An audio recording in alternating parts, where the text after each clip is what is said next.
시청해주셔서 감사합니다. 많은 분들이 아시겠지만 국내 자동차 시장에서 외건은 좀처럼 보기 힘든 차량이 되었습니다. 국내 소비자 눈에 익숙하지 않은 특이한 외모를 가진 외건은 마치 짐차 또는 운구차 같다는 이미지 때문에 소비자들에게 외면을 받아왔는데요. 거기에 최근까지 SUV 차량에 대한 인기가 급증하면서 다양한 라인업의 SUV가 출시하는 등 외건 차량에 대한 수요를 사실상 SUV가 대체하는 등에 따라 결국 현대차의 대표적인 외건 모델이었던 i40는 2018년을 기점으로 결국 단종을 했습니다. 하지만 최근 외건의 무덤이라고 불려왔던 국내 자동차 시장은 수입 외건들을 중심으로 꾸준한 활약을 보이고 있어 상당히 놀라운데요. 그렇다면 외건의 무덤이라고 불려왔던 국내 자동차 시장에서 왜 이 시점에 외건 차량들이 주목을 받기 시작했는지에 대한 이유와 함께 이에 따른 현대차의 외건 시장에 대한 고민까지 함께 살펴보도록 하겠습니다. 영상을 시청하시기 전에 구독과 좋아요 그리고 알람 설정까지 꾹 눌러주시면 감사합니다.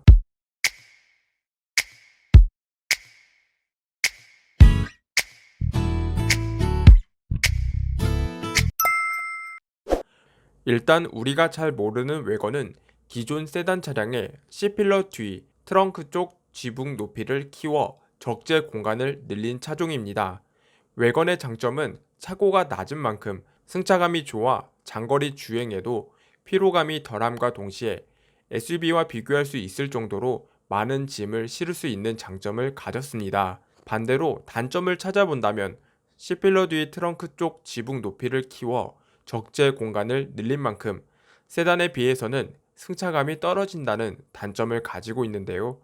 그럼에도 실용성을 중요시하는 유럽 자동차 시장에서의 외건은 단연 선호하는 차종입니다. 그런데 앞서 말한 것처럼 국내 자동차 시장에서의 외건의 꾸준한 활약을 보여주고 있어 놀라움을 감출 수 없는데요. 대표적으로 수입 자동차 브랜드인 볼보 V60 크로스 컨트리 모델을 비롯하여 BMW사의 3 시리즈 투어링 모델 등 유럽과 마찬가지로 좁은 길이 많은 국내 도로 상황과 더불어 차박 및 각종 레저 스포츠가 유행됨에 따라 최근 선풍적인 SUV 시장의 인기가 외건 시장에도 영향을 끼친 것으로 보이고 있습니다. 한편 작년 현대차는 유럽 전용 상품으로 제네시스 G70 슈팅 브레이크를 출시했습니다.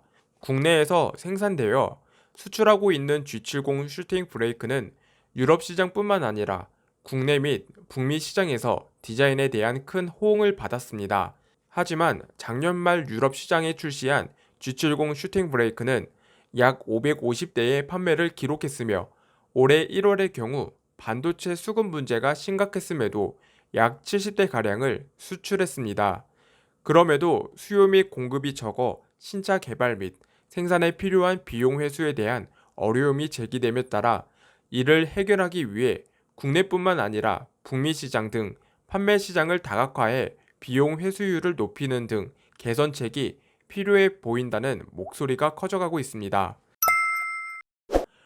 특히 제네시스 G70 슈팅 브레이크 모델은 유럽 전용 외건 제품이지만 국내에서 생산한다는 점으로 볼 때 국내 자동차 시장의 출시 가능성 역시 그리 어렵지만은 않은 것으로 보여지는데요. 하지만 국내 시장이 외건에 볼모지란 점을 감안한다면 좀처럼 결단을 내리기는 어려울 것으로 생각됩니다. 제네시스 G70 슈팅 브레이크는 이미 많은 분들이 아시는 G70 세단 모델을 기반으로 적재 공간을 확장시켜 실용성을 바탕으로 외건 스타일을 갖춘 차량입니다. 적재 공간의 경우 기존 세단 모델 대비 약 40%가량 확장이 되었으며 4대 2대 4의 비율로 접을 수 있는 2열 시트를 통해 외건 특유의 공간 활용성을 갖춘 것으로 전해지고 있습니다. 현재 유럽 시장에서 판매 중인 G70 슈팅 브레이크의 모델의 판매 시작 가격은 약 5,600만 원대인 것으로 전해지고 있는데요. 그렇다면 과연 제네시스 G70 슈팅 브레이크 모델의 국내 출시는 현실화가 될 수 있을까요? 여러분의 소중한 의견 댓글로 남겨주시면 감사합니다. 오늘 준비한 소식은 여기까지입니다. 많은 분들에게 도움이 되셨으면 좋겠습니다. 다음에도 보다 유익한 자동차 소식들로 찾아뵙겠습니다. 시청해주셔서 감사합니다.